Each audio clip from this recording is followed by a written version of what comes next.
So hello guys, my name is Mohit and आज शुरू करने वाले हैं बायोलॉजिकल क्लासिफिकेशन एनसीईआरटी मार्किंग, जिसमें मैं बताऊंगा आपको कि आखिर क्वेश्चन बनते कैसे हैं, कहाँ से बनते हैं, कैसे बनेंगे, इसमें क्या यूज होगा, कौन सी स्ट्रेटेजी होगी, कौन से क्वेश्चंस प्रीवियस ईयर में क्वेश्चंस आए हैं, नहीं आए हैं या आने वाले हैं, या फिर कौन से लाइन से उठकर आएंगे। Everything about NCERT and read करके भी बताऊंगा कि आपको कैसे क्वेश्चन बने। ठीक है, तो चलो गाइस, बिना टाइम वेस्ट किए शुरू करते हैं। यहाँ देखेंगे कि the dawn of civilization there have been many attempts to classify living organisms. It is done only instant. इनमें कोई जरूरत नहीं है अपन को किसी भी चीज़ की यूज करने की, बस अपन देखते हैं तो पहली बार कहाँ देखते हैं इसमें चीज़ में कि इस चीज़ को ध्यान रखना। Aristotle was the earliest to attempt a more scientific basis of classification. इसमें ये चीज़ ध्यान रखना, देखो ये दिख रहा है ना, earliest to attempt a more scientific basis of classification. इसका बड़ा ही इंपॉर्टेंस होता है। He simple morphological character, this is the most second important line. इस चीज का character to classify plant into trees, shrubs and herbs. ये चीज का भी पूछ लेता है कि सिंपल मॉर्फोलॉजिकल जो कैरेक्टर्स थे उसको किस किस में सिंप्लीफाई किया गया था, जैसे ट्रीज है, श्रब्स है, हर्ब्स है, इसमें किया गया।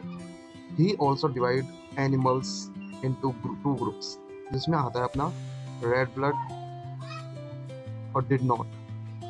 इसने जो एनिमल्स को किए थे वो रेड ब्लड सेल्स के बेसिस पे किया था कि जिनका रेड ब्लड होता है नहीं होता, उनके बेसिस पे किया था। फिर आता है अपना लीनियस का क्लासिफिकेशन। ठीक है, लीनियस ने क्या क्लासिफिकेशन किया था कि लीनियस टू किंगडम क्लासिफिकेशन। तो लीनियस ने एक प्लांट दिया था, एक एनिमल दिया था। इसका कोई क्वेश्चन नहीं बनता ज़्यादातर, बस ये लीनियस का ज़्यादातर नाम पूछ लेते हैं कि टू किंगडम क्लासिफिकेशन किसने दिया था, बस ऑल अबाउट दिस। फिर इसका जो मेन इंपॉर्टेंट फीचर्स आते हैं इसमें, डबलेट was plant animals as well, this system did not distinguish between the eukaryotic and prokaryotic. इनके बेसिस पे पूछ लेता है कि the eukaryotes, prokaryotes, unicellular, multicellular, इनने किस चीज़ के बेसिस पे सिस्टम को वो कर रहा था, photosynthesis, green algae, non photosynthesis, fungi organisms, इनके बारे में बताया। The classification of the organism into plants and animals was easily done and was easy to understand, but a large number of organisms did not fall into either category. Hence, the two kingdom classification used for a long time was found inadequate. Besides, gross morphology was felt for including others characters like cell structures, nature of wall, mode of nutrition. इनके ये characteristics बता दिए इन्होंने। ठीक है, classification system living, और तो इसमें कुछ है नहीं। यहाँ जैसे जैसे टाइम गुजरता गया और जैसे जैसे चीज़ आती गई वैसे क्लासिफिकेशन करते गए, तो अपन को ये 2-3 लाइन याद रखनी है जहाँ से मतलब क्वेश्चन उठा सकते हैं, बस मजबूरी में। इस टेबल में ज़्यादातर कुछ नहीं पूछता, ABCD बीच में दे देता है। जैसे मैंने यहाँ पे A लिख देगा, यहाँ पे B लिख देगा, C D E F यहाँ पे लिख के ज़्यादातर पूछ लेते हैं एस सेक्टर्स क्वेश्चन। ऐसा पूछते नहीं है इसमें से ज़्यादातर, तो पूछ लेते हैं। इसमें से सिर्फ क्या पूछते हैं से कि मोनरा उसका सेल वॉल होता है कि नहीं होता, प्रेजेंट है तो क्या है, जैसे इसमें प्रेजेंट है काइटिन की फंजाई में, इसमें सेलुलोज की, इसमें है ही नहीं, इसमें है, इसमें है, इसमें है, इसमें है, इसमें नहीं है। तो मोनरा में आपको पता है कि न्यूक्लियर मेंबर होती ही नहीं। और इस वजह से याद रखना बॉडी ऑर्गेनिज्म से, जैसे cell cell, tissue tissue, organ और ऑर्गन सिस्टम, बस ऐसे याद रखना।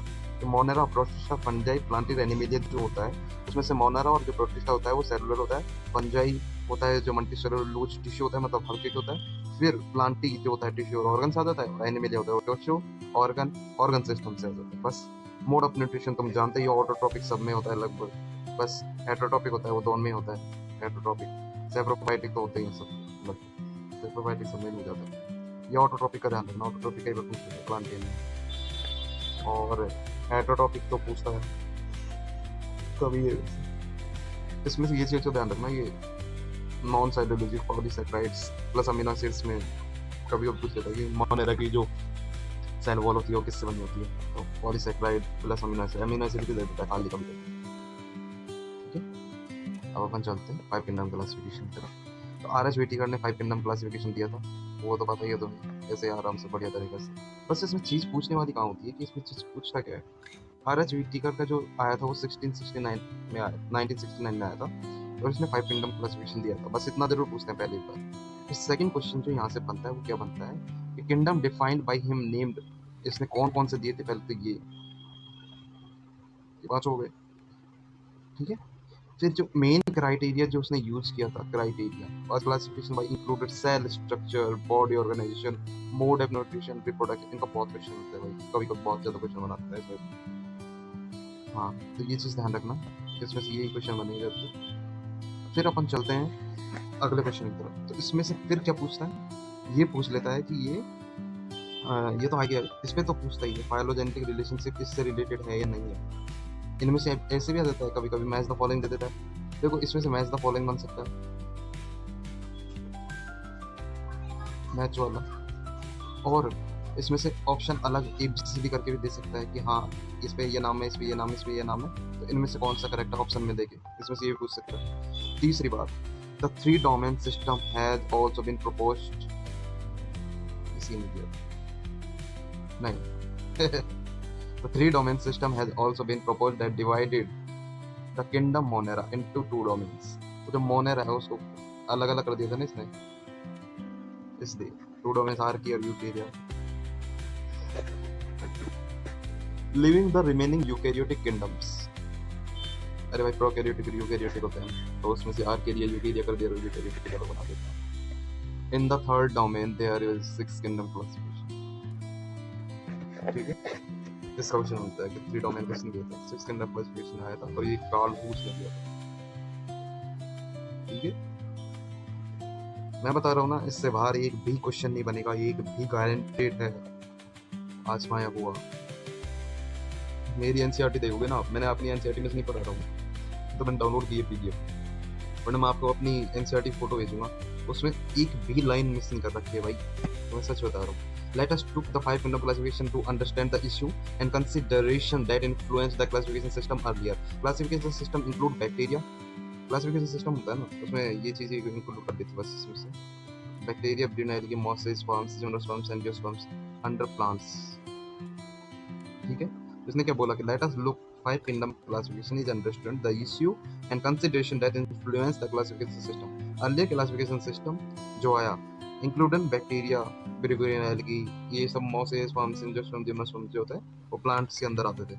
और जो कैरेक्टर दैट अनफाइड होल, एक मिनट, हाँ, अनफाइड होल, हाँ इसके बारे में तो पता था। The characters the and find the whole kingdom that are all organism include that had cell wall and that cells, the place together the widely different other characters, it brought together the prokaryotic bacteria and the क्या बोलता है and the blue green algae and bacteria with other groups which are eukaryotic। ठीक है, इसी question बनता है he brought together, यहाँ से उठाया prokaryotic bacteria and the blue green algae जो cyanobacteria थी with other groups में रख दिया गया था यूकेरियोटिक। ठीक है, eukaryotic. It also grouped together the unicellular organism and the multicellular ones। Example is Chlamydomonas spirogyra। ठीक है, इस पे कभी क्वेश्चन बना लेता है। It also grouped together the unicellular organism। So together under the classification system did not differentiate between the heterotropic group। जो classification system था ना, उसमें इसमें डिफरेंशिएट नहीं कर सकते। देखो इसमें से ये वाला पार्ट काट दिया थोड़ा सा, जो मतलब पीडीएफ जिसने लगाई है इसने, मैंने क्या पीडीएफ बनवाई थी किसी से, अब इसको मतलब डिजाइन करने के लिए उसने सारे ने क्या किया कि मतलब डिजाइन करने की वजह इसको काट दिया सारे पीछे से। स्क्वायर वगैरह and place together under the L की द क्लासिफिकेशन नॉट, थोड़े इसको अगली बार बताता हूँ मैं तुम्हें थोड़ा सा। ठीक है, हाँ एक मिनट, मुझे लगता है उसने सारा पार्टी काट दिया, मैं उसको अलग से बताऊंगा आपको ना। ठीक है, हाँ चलते हैं मोनेरा की तरफ। मोनेरा हम पढ़ते हैं बैक्टीरिया, इसमें से फर्स्ट जो क्वेश्चन बनेगा वो यही बनेगा। देखो इसमें से भी पहली बात तो इसमें से कुछ बनता नहीं है ज़्यादातर, इसमें से यही पूछेंगे।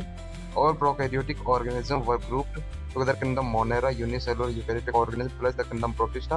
प्रोटिस्टा में जो किंगडम में डाला गया क्लेमाइडियम, मोलस्कर, प्रोलर था, और अर्लियर प्लेस्ड इन एल्गी में डाल दिया गया था। फिर प्लांट्स पे both having cell walls, paramecium और जो अम्यूबा था उसको प्लेस कर दिया गया था। मतलब इसी के बारे में बता रहा है कि कैसे प्लेस कर दिया था, बस इसमें से यही क्वेश्चन बनता है इन 3-4 टाइम से, बस कभी कभी कहाँ पे प्लेस कर दिया गया था, बस यही चीज़ बनती है। और ना तो नीचे से बनता है ना ऊपर से बनता है, इसमें से यही क्वेश्चन नहीं बनता बाकी। फिर आता है अपन मोनेरा पे। मोनेरा में बात करते हैं bacteria are the sole member of Monera. जो बैक्टीरिया सोल मेंबर कहा गया है they are the most abundant micro organism. जो बैक्टीरिया है वो मोस्ट अबंडेंट, इन चीज़ों का ध्यान रखना, मोस्ट का। और भी बहुत सारी है, वो मैं बाद में एक दिन वो बताऊंगा आपको। असेसर रीजन की ट्रिक्स बताऊंगा बहुत सारी, उस वीडियो को चेकआउट करना आप, मैं डाल दूंगा। असेसर रीजन की जो वीडियो होती है वो बहुत इंपॉर्टेंट होती है कि हमें उसमें क्या क्या चीज़ ध्यान रखनी है उस चीज़ के बारे में। अबेंडेंट माइक्रो ऑर्गेनिज्म ये बता दिया मैंने आपको। बैक्टीरिया अकर ऑलमोस्ट एवरीवेयर। तो बैक्टीरिया एक ऐसी चीज़ है जो हमेशा एक प्रोटेक्टिव कवरिंग की तरह काम करती है उसमें, और वो कहीं भी सर्वाइव कर जाती है। जैसे आर की बैक्टीरिया होता है ना, उसमें आपने पढ़ा होगी हार्श एंड कंडीशंस में, अभी आगे चलेंगे तो उसके बारे में पढ़ेंगे, लेकिन उसने बताया कि हार्श कंडीशन में भी वो सर्वाइव कर लेता है। तो बैक्टीरिया अगर almost everywhere, hundreds of bacteria are present in handful soil. मैं एक दिन घर गया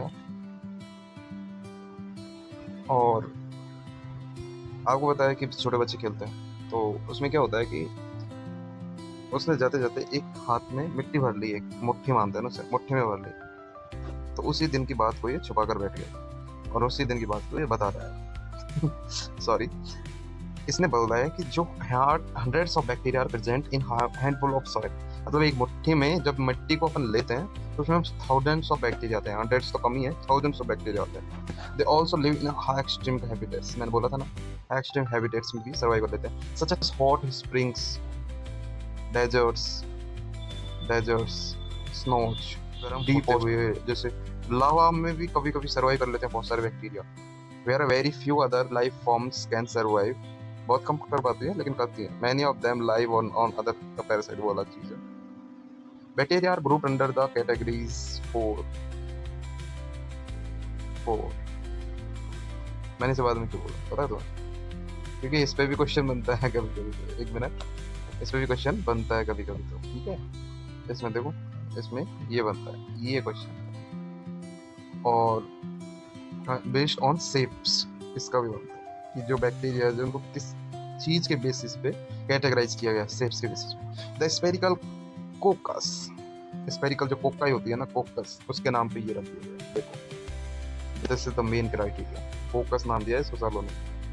फिर आता है अपना जिसमें और बहुत सारे हैं, तो भाई उसे सिंगुलर या प्लूरल होना पड़ेगा। रॉड शेप होती है, बेसिलस होती है, बेसिली बोलते हैं, जैसे कॉमा शेप होती है, जैसे विब्रियम बोलते हैं, विब्रियो बोलते हैं।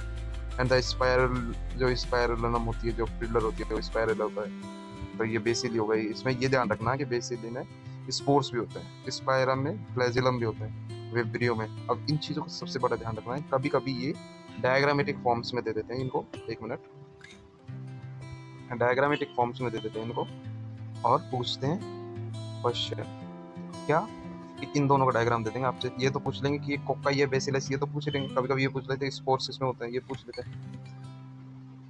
इसे ध्यान रखना है, ठीक है। अब अपन चलते हैं एक और चीज पे आगे। इसमें से कौन सा बनेगा? इसमें से सिर्फ एक ही चीज पे क्वेश्चन बनेगा कि, एक मिनट पढ़ते हैं पहले तो फिर क्वेश्चन बताओ। दो the bacteria structure is very simple. अब देखो, अब आपको लग रहा होगा कि इससे क्वेश्चन नहीं, लेकिन पता है मेरा एक क्वेश्चन यहाँ से गलत हुआ था, एक बार टेस्ट में आ गया था और यहाँ से गलत हो गया था। तो उसमें ये लिखा हुआ था कि ये कॉम्प्लेक्स है सिंपल। तो वेरी सिंपल नहीं, अपन को तो ऐसा लगता है कि बहुत कॉम्प्लेक्स चीज़ें होंगी उसमें, वैक्स एरिया वगैरह। तो मैंने उस टाइम सोचा नहीं था, क्योंकि फर्स्ट टाइम पेपर दिया था उस टाइम। तो ये वेरी सिंपल, इसको ध्यान रखना पक्का। आएगा कभी ना कभी तो आएगा, टेस्ट में घूमते फिरते आएगा। Very simple, the bacterial structure is very simple, they are very complex. तो मैं एक चीज़ बताता हूँ, यही बोला इनके, जिससे मेरा क्वेश्चन गलत हुआ था। तो देखो, they are very complex in behaviour, they are bacterial structure very simple. इससे बढ़िया क्वेश्चन कोई मैंने देखा ही नहीं था उस टाइम दरिया में, सच में। ये देखो मैं ऐसे कर रहा हूँ, इसका मतलब है कि ये क्वेश्चन पक्का बना। इसने मुझसे ऐसे पूछ लिया था कि एक तो सिंपल और उसमें ये आया था कॉम्प्लेक्स। इसमें से ये क्वेश्चन बना था कि the bacterial structure is and the behaviour is. अब उसमें दो क्वेश्चन थे एक में, अब मुझे आंसर देना था सिंपल और कॉम्प्लेक्स। उसमें से कॉमा लगाकर लिखे हुए थे सिंपल और कॉम्प्लेक्स, और उसमें पता है कैसे ऑप्शन थे, एक तो साइड में दे दिया simple complex, complex simple, simple complex, complex complex और सिंपल सिंपल। अब भाई कंफ्यूजन तो होगा ना भाई, अगर सिंपल स्ट्रक्चर कर दिया तो बिहेवियर में कैसा कॉम्प्लेक्स हो सकता है, सोचते हैं कई बार। तो भाई कुछ गलत हो गया था, इसमें कुछ नहीं था, इसका मेन मोटिव यही था और कुछ नहीं था, है ना। ये क्वेश्चन बनाता है compared to many other bacteria in a group show most extensive metabolic, हाँ इस पे बनता है, मोस्ट एक्सटेंसिव मेटाबॉलिक डाइवर्सिटी जो होती है वो बैक्टीरिया ग्रुप में शो होती है। Some of the bacteria are autotrophic। अब ये तो तुम्हें पता ही होगा कि ऑटोट्रॉपिक है या एंडोट्रॉपिक, क्योंकि मोनोएरा किसके अंदर आता है वो आपको बता ही दिया, दूसरे को बताया। तो इस पे क्वेश्चन होता है, एक इस पे क्वेश्चन। फिर आता है they synthesis their own food from inorganic substrate. हाँ इस चीज का भी ध्यान रखना, तो एक मिनट इसको छोटा कर दे, अंडरलाइन कर देता हूँ इससे, मोस्ट एक्सटेंसिव डाइवर्सिटी। अब इस चीज में ध्यान रखना तुम, ये they synthetic their own food from inorganic substrates, inorganic substrate they may be फोटोलाइन भी ध्यान रख लेना, मतलब ध्यान रखा कहा जाता है वैसे क्वेश्चन इसमें से कभी बनेगा इसमें। कीमोसिंथेटिक ऑटोट्रोपिक और दोनों ही है ना, इसलिए दोनों का कभी कभी नाम देके पूछ सकता है कि दोनों है कि नहीं। Vast majority of bacteria are heterotrophs. अब तुम्हें फिर चूतिया बनाया। Some of the bacteria are autotrophic, है ना। अब तुम्हें एक चीज बताऊं, कंफ्यूजन यही क्रिएट होता है कि इसमें मैं असेसर रीजन वाला जो बनाऊंगा ना वीडियो, उसमें बताऊंगा कि सारी चीजें कैसे उठती है। अब इसमें देखो सम दे रहा है, सम। अब इसने कोई ध्यान नहीं दिया होगा जब मैंने पढ़ाया होगा कि सम लिखा होगा, some of the bacteria are autotrophic, और यहाँ पे आगे कंफ्यूजन होगी कि ऑटोट्रोपिक भी है और हेटेरोट्रोपिक भी है, दोनों ही। फिर उसमें ये चीज आती है कि हमारा क्वेश्चन गलत कैसे हुआ, तो ऐसे हुआ कि कुछ तो बैक्टीरिया ऑटोट्रोपिक है, तो वास्ट मेजॉरिटी जो बैक्टीरिया है वो हेटेरोट्रोपिक है। दैट्स व्हाई फेक डॉक्टर नहीं, ओरिजिनल डॉक्टर बनना है, ठीक है। Then they depend on other organism और on dead organic matter for food, ठीक है। अबे भाई होस्ट पे जिंदा रहता है तो भाई करेगा ही नहीं काम, ठीक है। चलो आज के लिए इतना ही, आज के बैक्टीरिया हम कल शुरू करते हैं सेकंड पार्ट।